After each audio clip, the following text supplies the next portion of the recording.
പിന്നെ ഇത് വൈറലാവാൻ വേണ്ടിട്ടല്ല, ഒരു നാടിന് വേണ്ടിയുള്ള പ്രതിഷേധ. കുളിപ്പിച്ചോളി.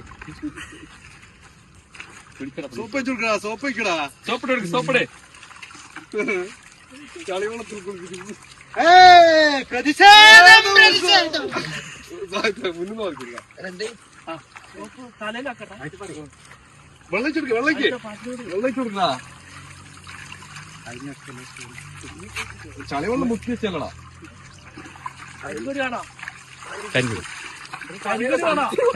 കേരളത്തിന്റെ തന്നെ അറിയപ്പെടുന്ന ബാണാസുര ഡാമിലേക്കുള്ള വിനോദസഞ്ചാര മേഖലയിലേക്കുള്ള മെയിൻ റോഡാണിത്. അതുപോലെ തന്നെ ഒരു ദിവസം 5000 മുതൽ 6000 വരെ വണ്ടികൾ പോകുന്ന മെയിൻ റോഡാണിത്.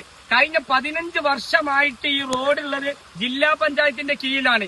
ഇന്നേ വരെ ഈ റോഡിൽ ഒരു അറ്റകുറ്റപ്പണിയോ കാര്യങ്ങളോ നടത്തുന്നില്ല. 70 ലക്ഷം 80 ലക്ഷം ഈ റോഡിലേക്ക് ഫണ്ട് വെക്കുകയല്ലാണ്ട് ഇത് എവിടെയും ഉപയോഗിച്ചതായി